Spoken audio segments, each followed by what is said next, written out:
जटायुवध।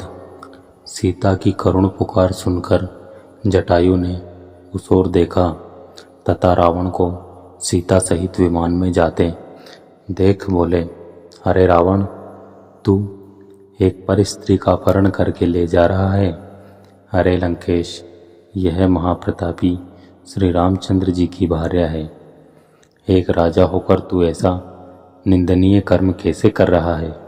राजा का धर्म तो पर स्त्री की रक्षा करना है। तू काम के वशीभूत होकर अपना विवेक खो बैठा है। छोड़ दे राम की पत्नी को।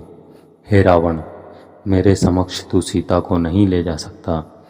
प्राण रहते तक मैं सीता की रक्षा करूँगा। ठहर, मैं अभी आता हूँ तुझसे युद्ध करने।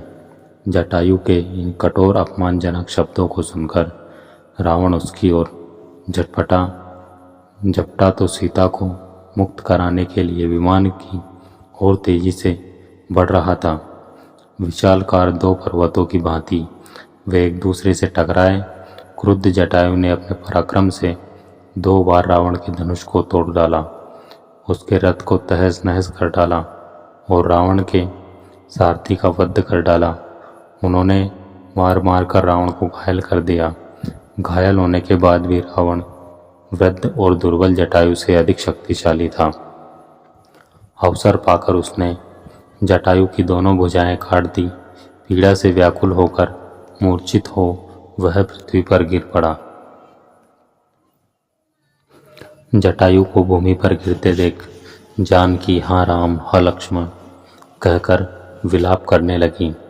रावण ने सीता को उसके केश पकड़कर उठा लिया और आकाश मार्ग से लंका की ओर उड़ने लगा।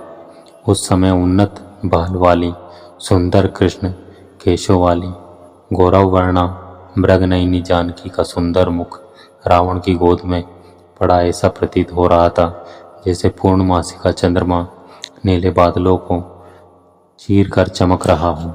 सीता का क्रंदन सुनकर वन के सिंह, बाघ, मृग आदि रावण से कुपित होकर उसके विमान के नीचे उसके पीछे पीछे दौड़ने लगे। पर्वतों से गिरते हुए जलप्रपात ऐसे प्रतीत हो रहे थे मानो वे भी सीता के दुख से दुखी होकर करुण क्रंदन करते हुए अश्रु बहा रहे हो। श्वेत बादल से आच्छादित सूर्य भी ऐसा प्रतीत हो रहा था जैसे अपनी कुलवधू की दुर्दशा देखकर उसका कुछ मुख श्रीहीन हो गया हो। सब सीता के दुख से दुखी हो रहे थे।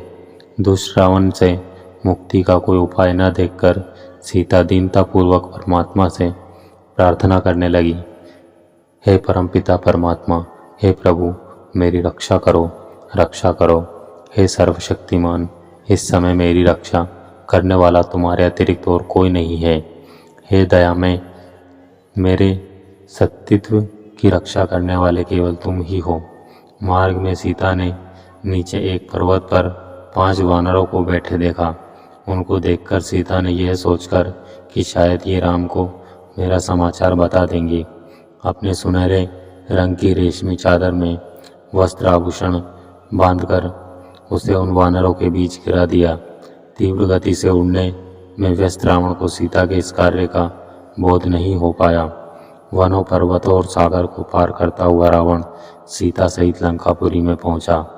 वहां उसने सीता को मैं दानव द्वारा निर्मित सुंदर महल में रखा और क्रूर राक्षसियों को बुलाकर आज्ञा दी, मेरी आज्ञा के बिना कोई भी इस स्त्री से मिलने ना पावे। यह जो भी वस्त्र, आभूषण, खाद्य पदार्थ मांगे वह तत्काल उसे दिया जाए। इसे किसी भी प्रकार का कष्ट नहीं होना चाहिए और न कोई इसका तिरस्कार करे। अवज्ञा करने वालों को दंड मिलेगा। इस प्रकार राक्षसनियों को आदेश देकर अपने महल में पहुंचा। वहां उसने अपने 8 शूरवीर सेनापतियों को बुलाकर आज्ञा दी, तुम लोग जाकर दंडक वन में रहो। हमारे जन स्थान को राम लक्ष्मण नामक 2 तपस्वियों ने उजाड़ दिया है। तुम वहां रहकर उनकी गतिविधियों पर दृष्टि रखो और उनकी सूचना मुझे यथाशीघ्र देते रहो। अवसर पाकर उन दोनों की हत्या कर डालो। मैं तुम्हारे पराक्रम से भली भांति परिचित हूँ, इसलिए उन्हें मारने का दायित्व तुम्हें सौंप रहा हूँ।